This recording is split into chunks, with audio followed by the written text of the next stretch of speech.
Maliba Malikadi Yusu lamɛnbaw ni filɛlibaw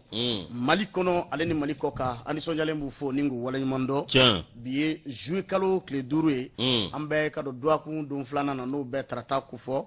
e ni ne an bɛ studio Bami daw kɔnɔ ka Bami fo ni ka a waleɲumandɔn i k'a dɔn Dante foli min na ko jɛgɛ yera an b'a fɔ a ka timinadiya la ayi ko cogo di yɛlɛ ko ni yɛlɛ mɛ an ba bɛ jɛgɛ de ma ka dɔrɔn to kalama ni ye barabɔ ye yɛlɛ wa walima ni mago tɛ ko la yɛlɛ a b'a di anw de ma fɔlɔ an ka sɔrɔ ka dɔ de ma e b'a dɔn ne sababu la jɛgɛ bɛ na e b'a dɔn ne sababu la ayiwa Bami Isu tɔgɔ ye fase ka b'a la dɛ Yusu an bɛ kanubaw fo Mali kɔnɔ ale ni Mali kɔ kan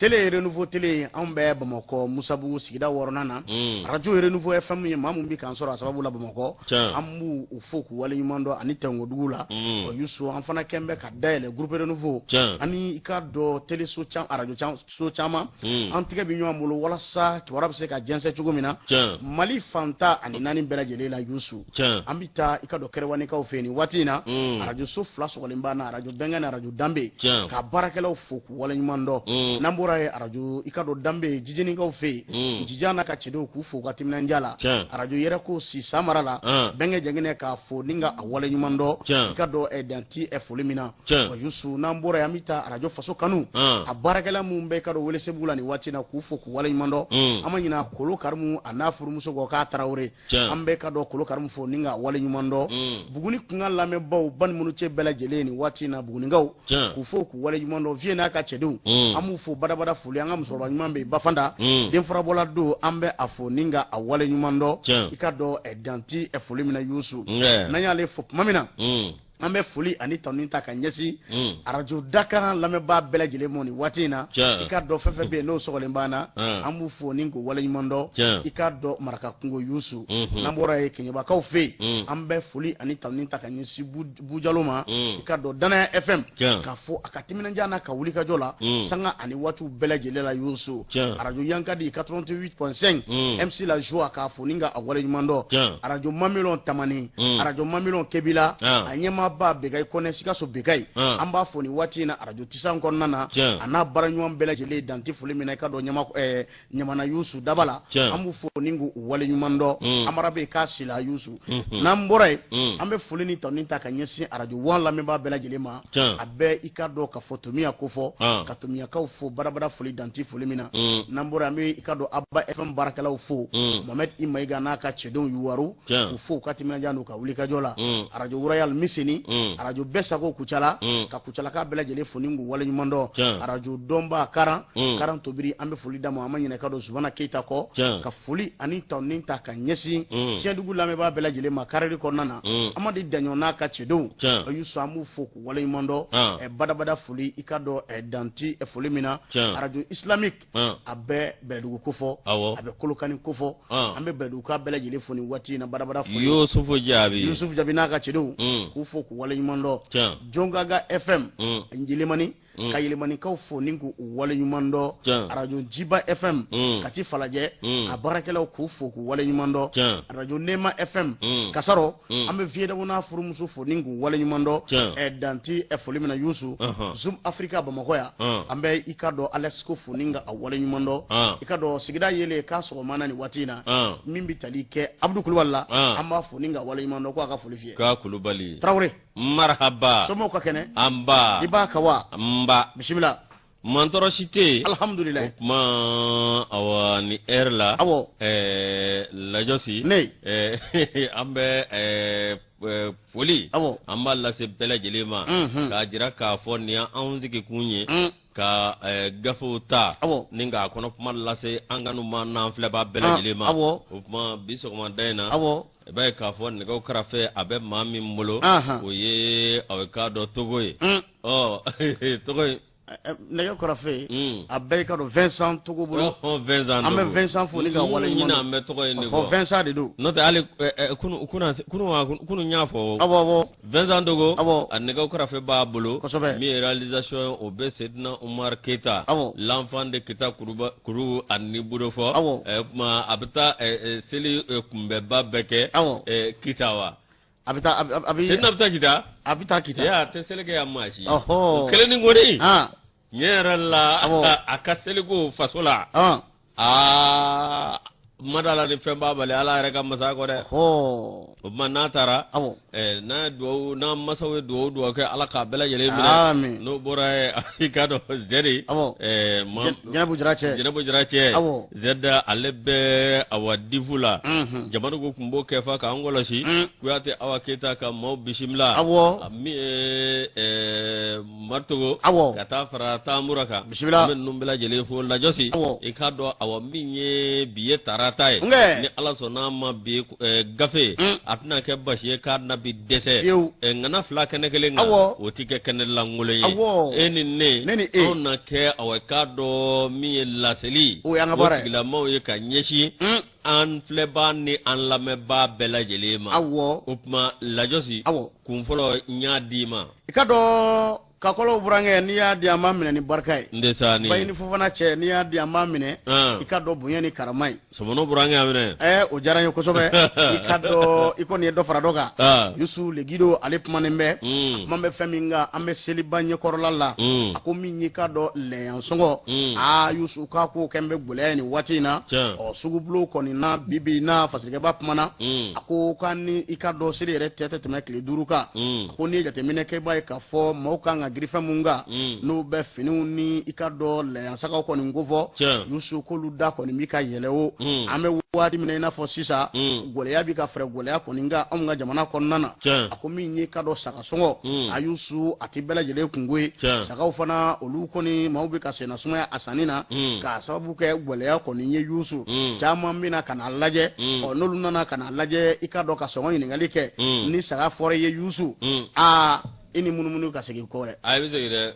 yusu ako sanguta ofusara ni nyinandai bare sabula sanguta bamani sabando be bamako kofo o yusu gele apmbe sanga okunde nyinanta ko ni mbo o ma chamo ngoni ya jira kafo minye kelemi no be ikado kafo jamana chamanje bulofe ka yele ikado koronfela fe o kololo bade wulila ni wati na no be ka jigi chama ni wati na klebi bulo ko nan ngana jire mauko ninga ka faroka ambarko o mi no kumpembene me angu sida o jamana ko ni ve kabini janvier kalo yusu na ye kalo woro ere ko nzoro wal nasro awulila ambe wati bina na fosisa nga saka uka da dumuni fen yusu ko de kembe gole ay ko de kara sabu ye kara gele afara gole haka ika do kelem fana be sina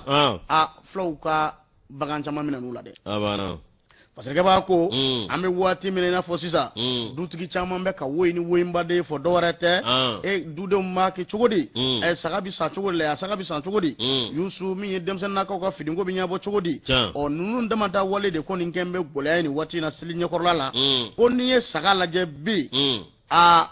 watani shegi wa muga fo wakeme ko chogodi watani shegi wa muga wakebe ne watani shegi saka yere lila upma saka devalera yesu nyina ngule ayi kasro sanolam saka sawa ulumla alay masay koy ko chugudi wa woro wanani saka wanani saka abila may ngoni ba woro day ko anguma ngasili folo ko mami iti sakoro akofle o ngame dumna bi ni ma tani shege ni muga ani bisbani do wara bana jire ila kuni muga sagai ila bani kungulu korota ka sanola jere ne ka sano sagani ne tafode siro law wala sama dajugula ngari ko ni mo kana selba ke sagai gum pasalenu mauda ala ebiso gani sakani faka ni ngasili sa aba unyesirala wati ni do ma se kunyode sa abana isemi wati do ma se nye tafosire wala sa sagai ngana sa mauda fe abaga juni me bodo wa ni wati ni do sera 10h ni wal mawla da felani ibisinga bumoka dewnye kasagaw tugutugu nyongo katakamta sagaw ladumuni wal makamita akoro eleni wotema to ka sodala edo bobo ali nunu nga saka kwal pabun nga saka wona wa mi yere saka ko la probe me duba ko nanu na bi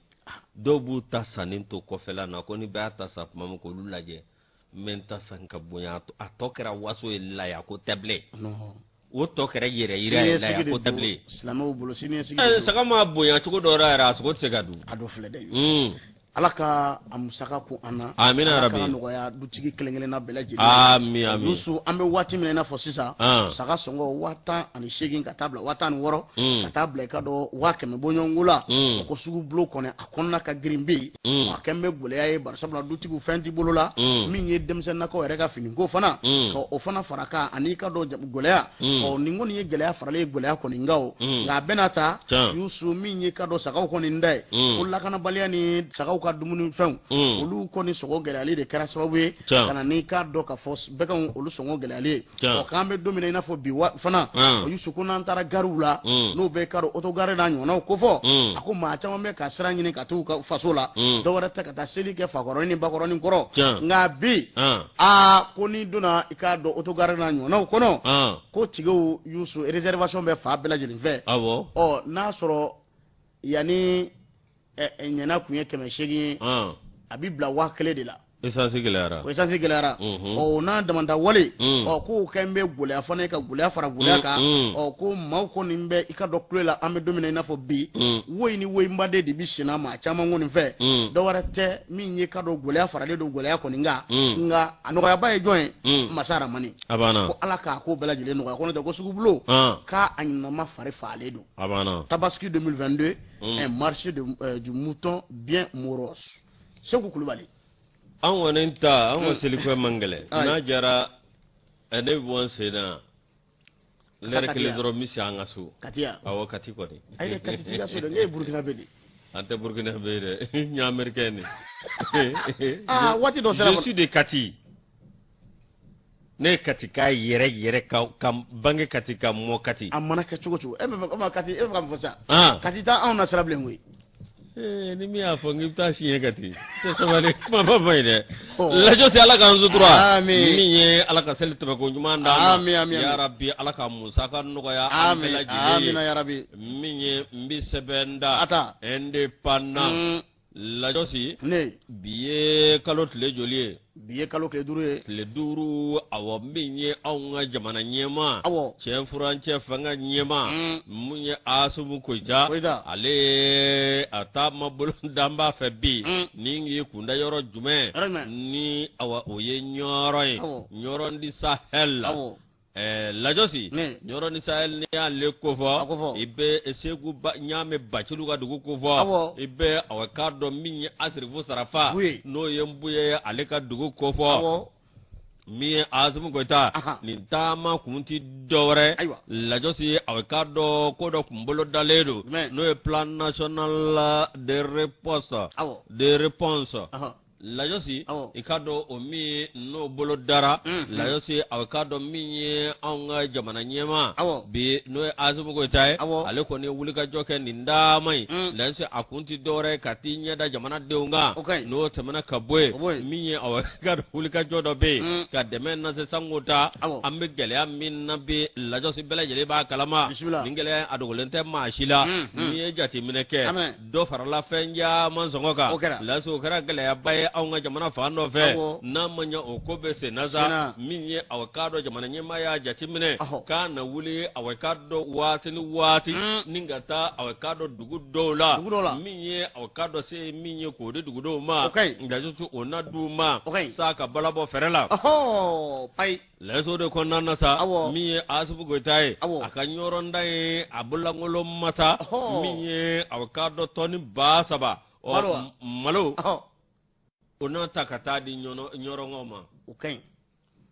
malo tɔni 3,000 waleya ka se ka kun u la a banna bisimila lajɔsi n'o tɛmɛna ka bɔ yen n'i y'a mɛn awɔ k'a dɔn i ɲɔgɔnna bagan marala tɛ i b'a sɔrɔ bagan balofɛn de b'i bolo min ye awɔ k'a dɔn bagan numuni n'o ye alimande beta ye o tɔni 500 a min ye Asumu Koyita ye awɔ k'a dɔn a y'o bila ka taa min ye ɲɔrɔ ye n'a ye taara ka taa o ko awɔ k'a dɔn o diliw kɛ sa a bɛ tɛmɛ ka taa min ye aw ka dɔn ɲɔrɔ min ye a dugutigilakaw ani a diinɛ ɲɛmaa minnu bɛ yen ani aw ka dɔn a maa kologiri minnu bɛ yen lajosi ka na taama kɛ ni ka taa ninnu bɛɛ lajɛlen fɛ yen min ye aw ka dɔn ka taa u bɛ se ka ɲɔgɔn ye cogo min ni ka sigi ka kuma jamanadenw bɛn ni gɛlɛya bɛ se ka tɛmɛ ani ɲɔgɔn ye cogo min ani fɛn min bɛ yen bi n'o ye aw ka dɔn banbanju olu kɛ bɛ ka wuli ka jɔ kɛ min ye u na taa kuma nin bɛɛ lajɛlen kan lajosi u bɛ se ka dugawu minnu kɛ ani u seko ye min ye walasa gɛlɛya min b'an kan o gɛlɛya bɛ se ka talon cogo sugu bɛɛ lajɛlen la lajosi kɛrɛnkɛrɛnnen la maa b'o la min aw ka dɔn n'ale dɔnnen don aw ka dɔn diɲɛ fa bɛɛ lajɛlen fɛ o ti dɔwɛrɛ o ye ɲɔrɔ surufukɛ ye n'o ye Asifu Sarafa Nbu ye lajosi ko nin dama ye k'a na waati bɛnna k'a sɔrɔ kɛ aw ka dɔn ko min bɛ jamana kɔnɔ k'a dogolen tɛ maa si la indépendant a ye nin saba ka bɔ ale kɔnɔ. Yusu n'i y'o bila min ye i k'a dɔn k'a fɔ indicateur zéro niveau ye ale kumana nin ye i k'a dɔn a bɔ ko 3,582 ye bi tarata bɔli don kalo tile 5 juillet kalo san 2022 affaire 300 logements sociaux Yusu min ye i k'a dɔn k'a fɔ nin ko in ye a kibaruya bɛ yɔrɔ caman na bi dɛ coalition pour la défense du droit au logement olu kɔni y'a jira k'a fɔ maa 300 bɔ ɲɔgɔn ko a Yusu ko so kɔni dir'u ma a ma kɛ sariya kɔnɔ a kɔni taara sira min fɛ wari minɛna ni k'a ci waraku la maa dɔw fɛ olu de ye nin ko in kɛ bɛnbɛn bɛɛ la a dɔw n'u bɛ i ka dɔn OMH a baarakɛlaw kɔni n ko fɔ Office Malien de l'Habitat olu de ye i ka dɔn nin ko in kɛ dugudugunin dugu la ni nka i ka dɔn a wari kɔni bila u dufa kɔnɔna na fasikɛbaa ko ni nin wari yɛrɛ ta k'a lajɛ a kasara i bɛ t'i jɔ sɛbɛn wari 1,800,000 bɔ ɲɔgɔn ko la sɛgɛsɛgɛli nana dayɛlɛ a ko da la jaa maa 300 olu donna so kɔnɔ ka sɔrɔ a ma kɛ ni sariya ye san 2019 waati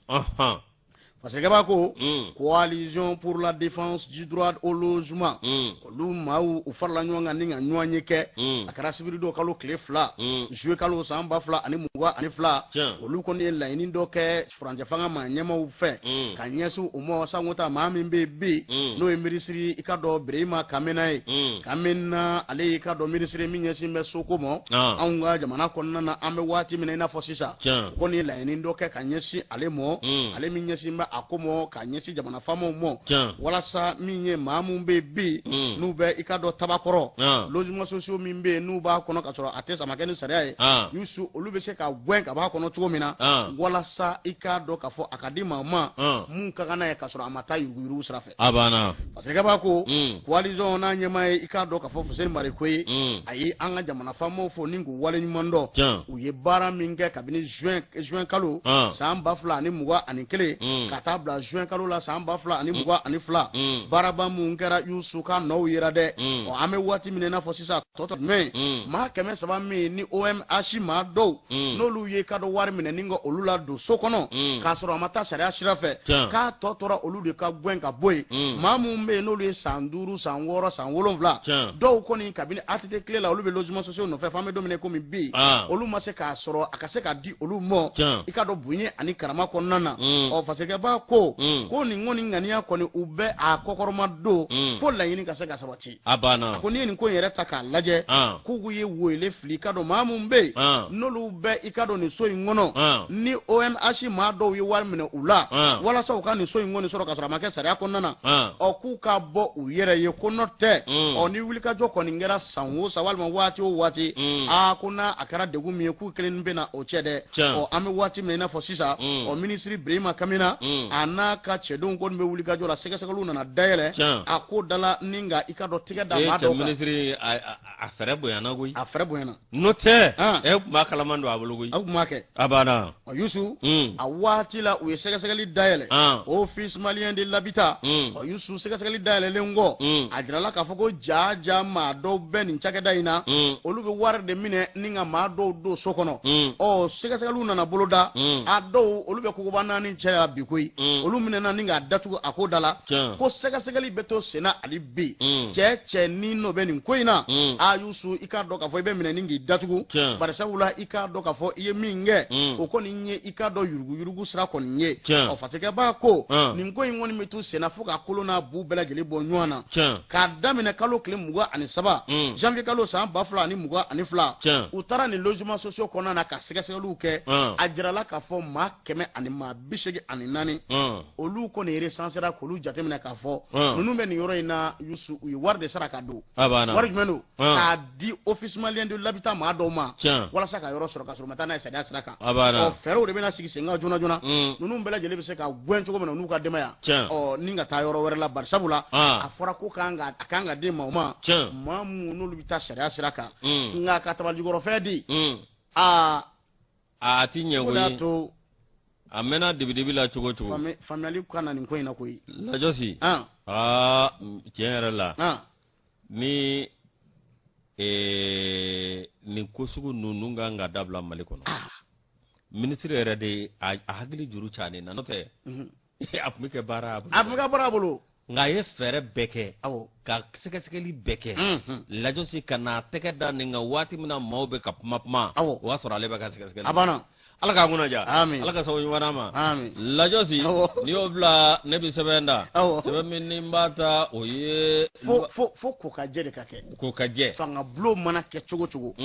k'a ko ka jɛ a bɛ fɔ min ma ko toilettage nka dɔw bɛ i k'a dɔn a ɲini wɔsiji la dɔw bɛ na a sɔrɔ lafiya la k'a fɔ ko ko relation o b'a to u b'a fɔ ko une bonne relation ko vaut mieux qu'un bon diplôme ko manamanakan don a ma cogo cogo don la tɛgɛ bɛ da i kan an ka taa Lajɔsi Serifula ma ko ka foli fiye dɛ ko bɛ k'i lajɛ Serifula TV an b'u fo n dɔgɔkɛ bɛ yen Musa Fɔnba Sadio bɛ yen an bɛ Sadio fo nin waati in na k'a siri bɛ bisimila di alifilamɛ diinɛ dɛmɛ b'a fɔ maa ɲɛ ma ayi ni Musa Fɔnba b'a fɔ f'i da rɔ don ale ni n dɔgɔkɛ Kamara ko Amadu ko ka wuli ka jɔ Musa Fɔnba ni Kamara cɛ ko wuli ka jɔ o ni Ala ka kunnaja min ye aw ka dɔn an ka yɔrɔ minnu bɛ yen n'o ye minnu ye Lajɔsi aw ka dɔn min ye olu bɛ don aw domaine public la dɛ ni i ka dɔn min ye ministre ye ale nin ma fɔ min ye aw ka dɔn tiɲɛ yɛrɛ la walasa an ka dugukolo ko a bɛ se ka ɲɛnabɔ cogo min Lajɔsi n'i ye nabalana nin ko la dɛ Lajɔsi n bɛ dugukolo ko dɔn i b'a dɔn Allah ne y'a ye Lajɔsi u taara ka taa musokɔrɔba dɔ a n'a denw n'a mɔdenw b'a ka du kɔnɔ cɛkɔrɔba sara ka gɛn Lajɔsi u san 47 de bɛ du in kɔnɔ nka dɔ taara ka taa k'ale ka du u y'a musokɔrɔba n'a denw nabɔ Ala a don ne u sigilen bɛ n yɛrɛ taara n tɛmɛtɔ n y'u ye kasi la n kasira ka fara u kan u hinɛ donna na setigi a ye sabali setigiw a ye sabali Lajɔsi min ye aw ka dɔn tiɲɛ yɛrɛ la min ye wulikajɔ de kɛ n bɛ ordonnance min bɛ yen n'o ye numéro 2020 min ye aw ka dɔn 01 n'o ye 014 PT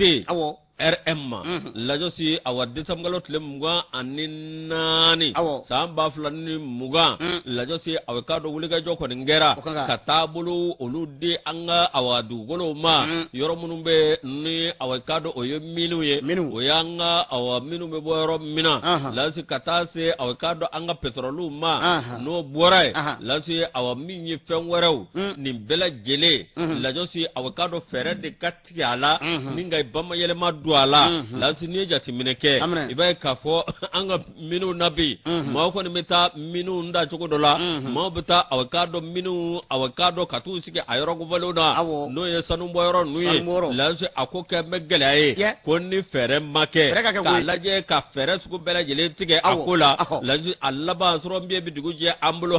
min ye o ko ye sa i b'a ye k'a fɔ awa min ye minisiri Kɛmana ye ale kɔni ye wuli ka jɔ kɛ k'a lajɛ min ye aw ka dɔn taabolo ɲuman ni k'o don nin ko in kɔrɔ wa min ye nin yɔrɔ kofɔlen ye k'a bɛɛ lajɛlen bɛ bila min ye aw ka dɔn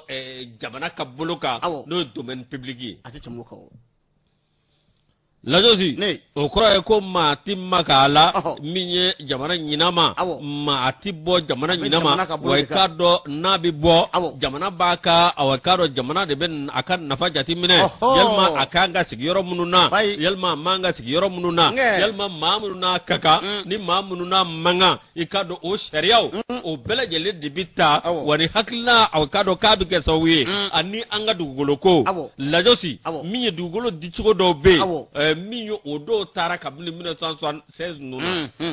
min ye 2020 u nana ka na sariya dɔw sigi o sariya ninnu lajosi aw k'a dɔn aw min ye bamayɛlɛma bɛ don ka taa o sariya sira fɛ walasa an ka dugukolo a bɛ se ka kɛ aw k'a dɔn jamana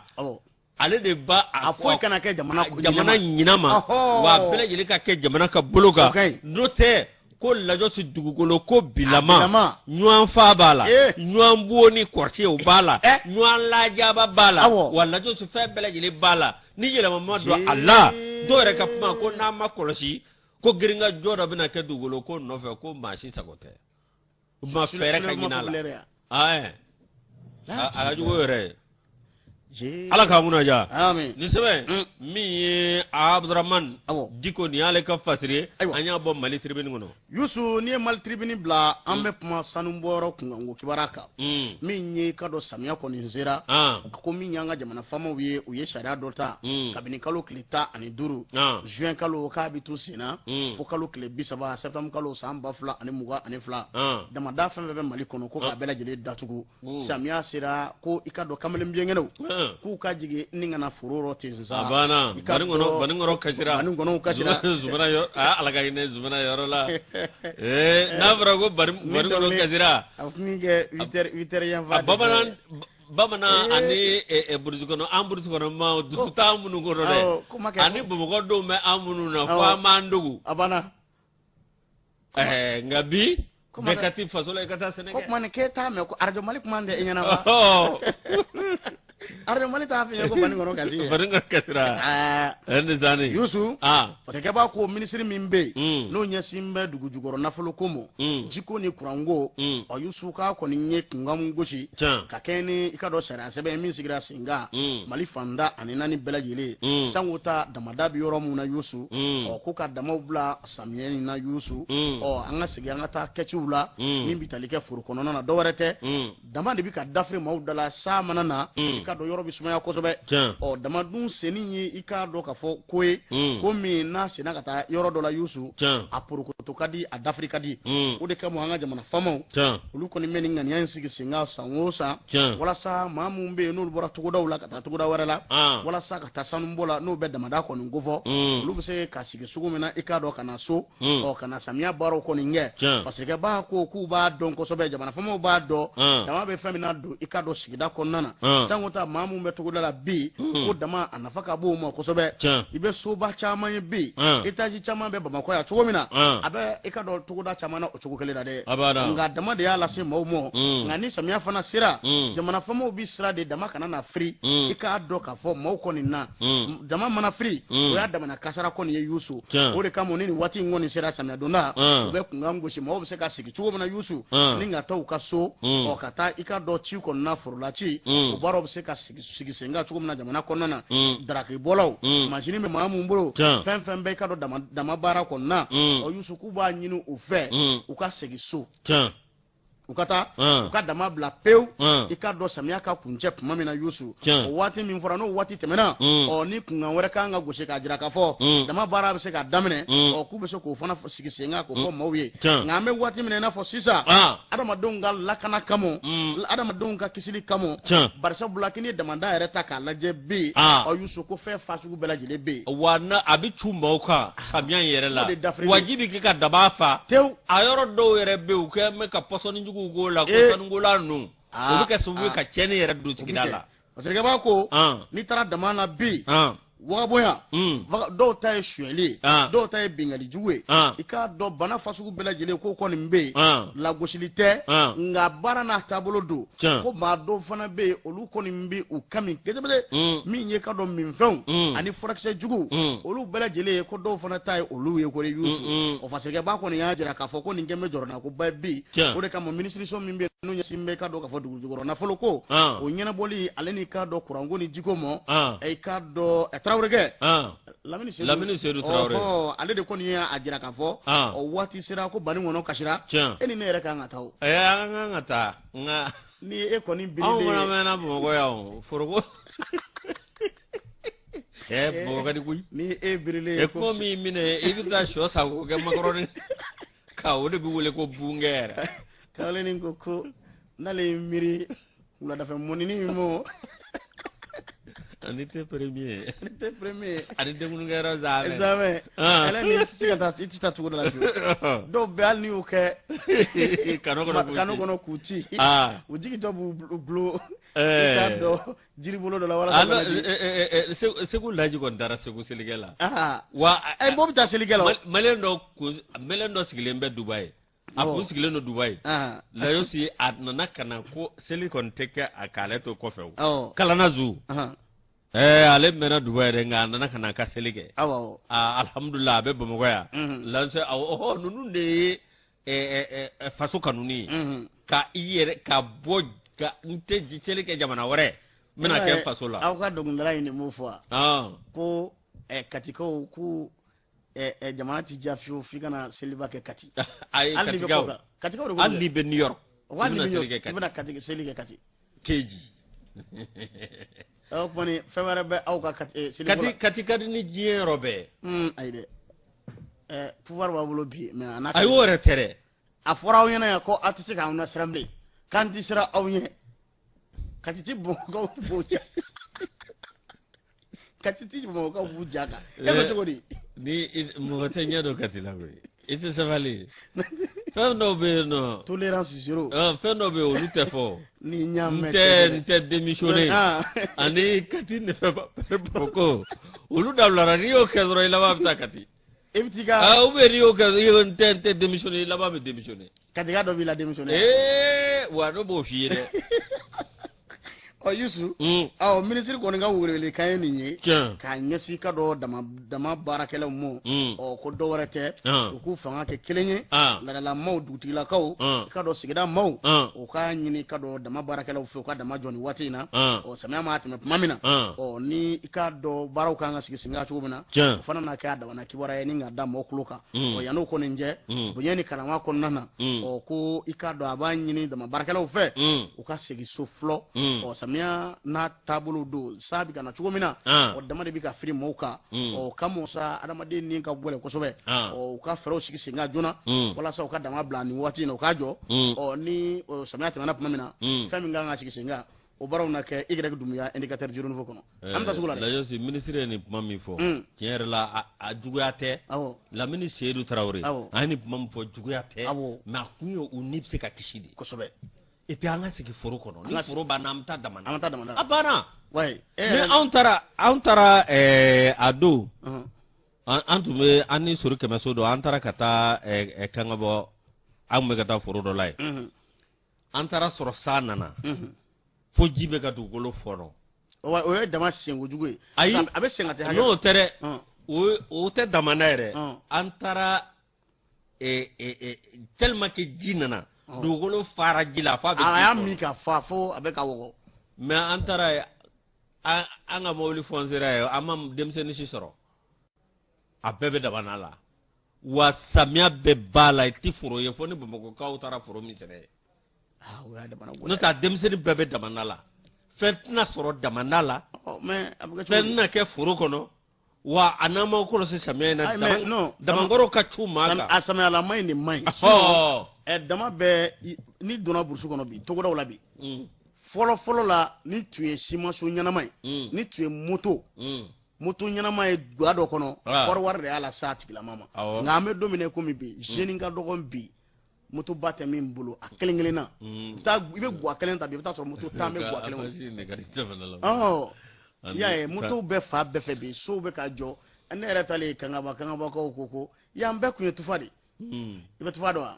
bugusoni ko ni ta kun wulila maa kelen da la k'a bɛ bɛɛ minɛ bɛɛ ka yɔrɔ minɛ mais bibi na o daragibɔ ni fɛnw kɛra sababu ye u ye simanso ni fɛnw dɔrɔn ala ka ɲaga d'an ma ala ka ɲaga d'an ma lasi an ka yan an ka taa sugu la an bɛ groupe commerce Abdoulaye Mayiga an b'a fɔ a n'a furumuso Mariam Kɔnɛ kalana zu an k'a fɔ k'a waleɲuman dɔn ka foli lase an ka cɛkɔrɔba ma an bɛ ɲa fo y'a fɔ Kayiba Jabate an b'a fɔ k'a ka don lajosi ko Mali bɛ boli yan gidiba Prince Jalo an b'a fɔ denmisɛnnin Akere Juru Canine lajosi tiɲɛ yɛrɛ la n ye clip dɔ ye clip in kabini ala ka Mali da ma ɲɔgɔnna ye Master Sumi la main de Dieu an b'a fɔ nin waati na ka wale Allah de ɲɛ dɔ sɔrɔ a la la main de Dieu o bɛ ta k'anw don wa lajosi a bɛ hakili jigin semaine Usmane ka gafew la le beau de bois de Dieu ala ka jiri kurunin Yusu an yɛrɛ ka an ka vidéoman Madu Tolo a kɔni minɛna kunun ko k'a don bɛrɛ la an ma ɲini ka dɔn Samasegu fɛ k'an bolo fila b'an kɔ a ka fɛɛrɛw sigi sen kan joona Jaaje Samasegu a ka hinɛ Madu Tolo la Madu Tolo kɔni minɛna kunun ko k'a datugu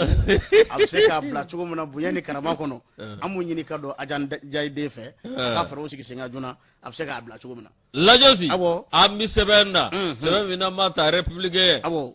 min ye sanction min d'a mɛ ɲangini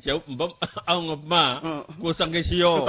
lajosi an filɛ ko de ko sanction lajosi min ye aw ka dɔn gɛlɛya min ko sigi b'anw da la gɛlɛya min n'a ma kɛ sariya kɔnɔ gɛlɛya min n'a ma kɛ a hakɛ kɔnɔ n'a ma kɛ bonya kɔnɔ lajosi ye aw ka dɔn min ye o gɛlɛya a taara ka bɔ an kan dɛ maa wɛrɛ ma nin kɛ min ye CEDEAO ye lajosi sanction lajosi ye aw ka dɔn embargo min manga min ye a wulilen kɔ politique maa dɔw olu manna i denmuso ko seliba lɛya de y'a ta ka bɔ ale ma togola kɛ ko seliba lɛya de y'a ta ka bɔ an kan saga kɛ lajosi nin kɔni kabini ala y'an da an bɛ embargo la gɛlɛya tɛ embargo e bara embargo ye o ɲɔgɔnna kɛra embargo bɛɛ ko camion bin bɛ Mali kan ko tuma na k'e t'a kalama ko camion bin bɛ Mali kan wa lajosi an ka taa min ye aw ka dɔn tiɲɛ yɛrɛ la min ye Musa Mara ale kumana ale kɔni ko a bɛ jamanadenw bɛɛ lajɛlen fo k'a sababu kɛ mun ye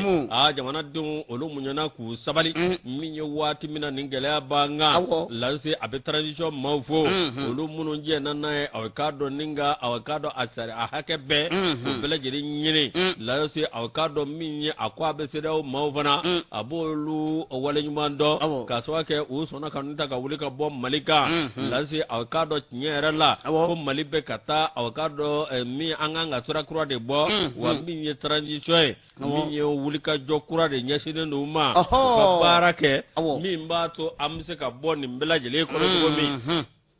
n'o bɔra ye min ye Cɛbilen Darame min ye aw ka dɔn sanction wulilen ka bɔ an kan ale fana ye foli ani tanni a y'o lase aw ka dɔn min ye bɛɛ lajɛlen ma k'a jira k'a fɔ maa maa bɛ yen n'olu ye wulikajɔ kɛ walasa awa nin ko in a bɛ se ka bila ban cogo min bonya ni karama kɔnɔ a b'o tigilamaw fo o kuma aw ka dɔn min ye tiɲɛ yɛrɛ la ko kɛta minnu bɛ kɔ ko an ka lajɛ aw ka dɔn ka taa ni sira ɲuman ye lajosi n'o tɛmɛna ka bɔ yen min ye aw ka dɔn maa dɔ ye n'o ye PRVM fasoko ye o maa ɲɛma min ye ale fana kumana Amadu Umaru Sidibe lajosi min ye CEDEAO ye nin wulili min kɛ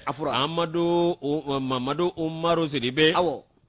ale y'a jira k'a fɔ ale nimisi wasalen don ale y'a jira k'a fɔ awa min ye tiɲɛ yɛrɛ la nin gɛlɛya min dara k'an sɛgɛrɛ ko kun tɛ gɛlɛya in na i ka dɔn nka ale bɛ malidenw bɛɛ lajɛlen fo maliden minnu n'olu ye aw ka don bolo da dusu kan maliden minnu n'olu sɔnna ka nin gɛlɛya in muɲu maliden minnu n'olu ye aw ka dɔn k'a kun an bɛɛ lajɛlen la lajosi ale bɛ maliden bɛɛ lajɛlen fo k'u waleɲuman dɔn ko ya rabbi ikado foite mangu nomba foite awakado jamana tanye barako ko niye awalla somnyama ka fo awanai barake ka se anyere koro ni nywa nanu nana tuguni lajo ko ba soro awakado anda gele yaddo wa ambise anyere koro ko jamana si o titanye ni barate jamana shi o titanye o te yirwa ni gola mai soro barate fo gola fana ki soro ka gola ku yera bana o manni sey republicain ale ma damado ale yolu kapmaka awakado ko fazere anyo lasi aywa baranyana ayi suna mora yani ka terjiro nouveau ale pumana angata kene dugu be siga soko fo nantara siga soko police do except ya la ka refa o krade ayi so din ko nga ka do gole abay o fasike ba ko mana arama jabati kaddo masigi jola ka burange jola ka do ambe ikado ka fo yusu tene che ka fasilita tene che no be arama jabati ko fo ale ko nya jira ka fo a groupement mobile de sécurité jemesi mi ikado no ka che de do me sigaso no be bara la sigaso ka ere ka amarama fe o kari do kalo kle saba jouer kalo samba fulani muwa ani fula o yusu ka ko ni marfa da shahara la ni ngare fa nga mata kunjonyondo amedo mine na fo sisa barsabula kibara soro la chogo mina ajara ka fo ka be cha de la ikado sigaso o ka ko ni ayere fa kar dunya na yusu na ere bulu marfa ko ni nye o fasirga ba ko amasono mo ko ni ajara ka fo ko ikado o fonyongo ni ndo nambe ani nyama ya so ni nywanje walma ani nyama ni nywanje o nulu ko nun kunya ajira ka foka nganga nyangi o nyangi ni ko puma mi ngoni mfora o ka keni ikado ay wale mi yere kun don deflo il aurait été puni par la hiérarchie pour une faute que l'on ignore pour l'instant o ko nyangi ni abinafo a kunyangina de nyemo fe ka keni ay wal fili doke fili mi ni mate akundon volo abe ayren keleni mpe ani nyemo di nywanche nyema so wana Gaba ko ko balla ka mimme sigida mo ko balla ka fe memme marafa chika bobo ko kon ni balla ka mo girinza o ni ngana kana yoro la ja kana soro ikado afenzelimbe ikado dugukolo konga o akunde ni na ble o fasirike ba ko ma tise ka fofolo o mingera asababu o akoni kelinimbe yarale taraye afatule akele ngoro ko marafa da ja yarala walma ikado akara tugodi fasirike ba ko lu sega lu ko nga kusega kala ka bolo e olu de kango bala jele ko jala ko ndige o nga ame wati me na fosisa o ma fana ma fenya akọ femi mba jira ka fo aye ayerefa ka sababu ke ninyi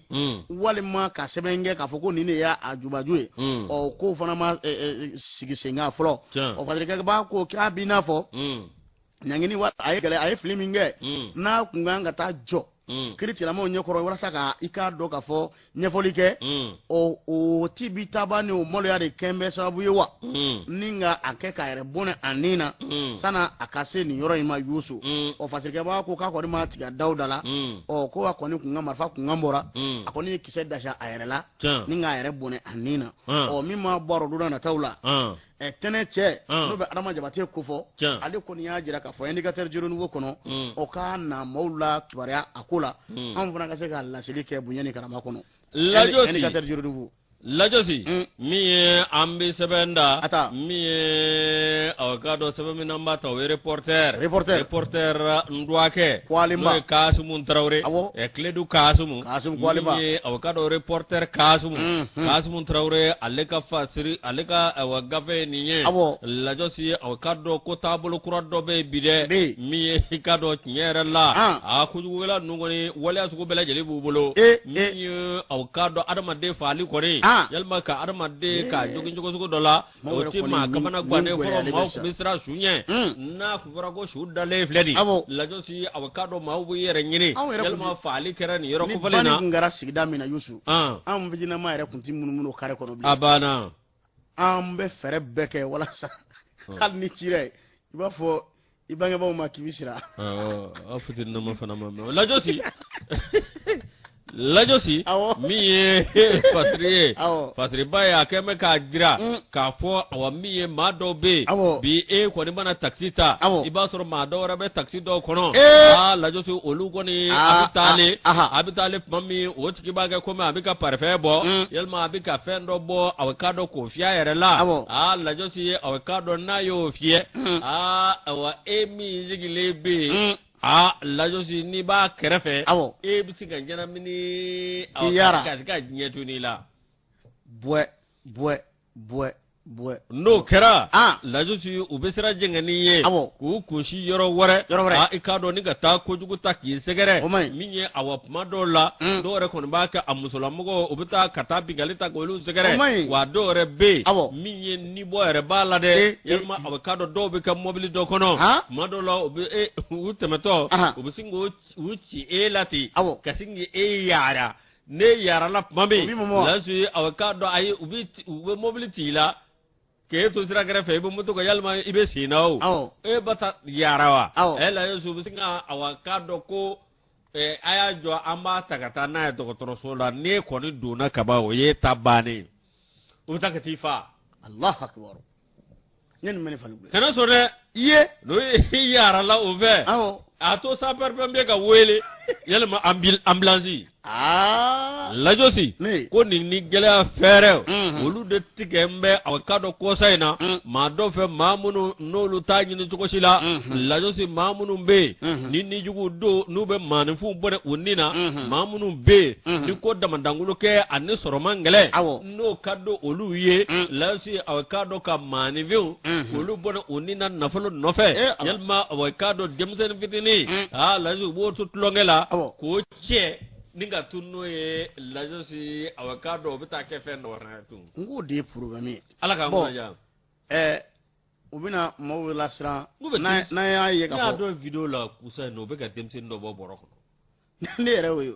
a tun bɛ sunɔgɔ la de o n bɛ mun de o f'u y'a su k'a labɔ k'a sigi u ye dumuni d'a ma kabako don bon denmansaw k'u hakili t'u den na sa walahi denmansaw k'u hakili t'u den na kɔsani na dɔrɔbugu a tun bɛ fasiri yɛrɛ kɔnɔ dɔ fana tun bɛ ka bin den san d'a kan npogotigini denmisɛnnin fitinin u y'o tigi gɛn ka kɛɲɛ k'a violer ko o de fana ɲɔɲalen bɛ nin waati in na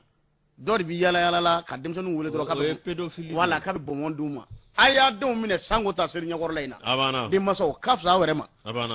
i hakili t'i den na ala k'an kunna diya k'a ɲɛfɔ fana a k'a fɔ a ka baarakɛlaw ye sango ta seli ɲɛkɔrɔla in na k'a fɔ ko maa ye n bila ka na bara dɛ a ye kangari da san'a ka bɔ so dɔw bɛ sɛgɛ wɛrɛ di kana k'u kana bila so kɔnɔ k'a fɔra k'an ka taa ni tele baarakɛlaw a y'a ta kɛ o fana ka jugu dɛ o dutigi ko ka taa ni ye ko ka taa ni tele baarakɛlaw ko k'a y'a ta o b'a dɔn wa madamu nalen ko tele nin ko dɔw nana ni sɛgɛ wɛrɛ k'a filɛ nin ko patron ko ka tele ta ko patron kɛ ko ka tele ta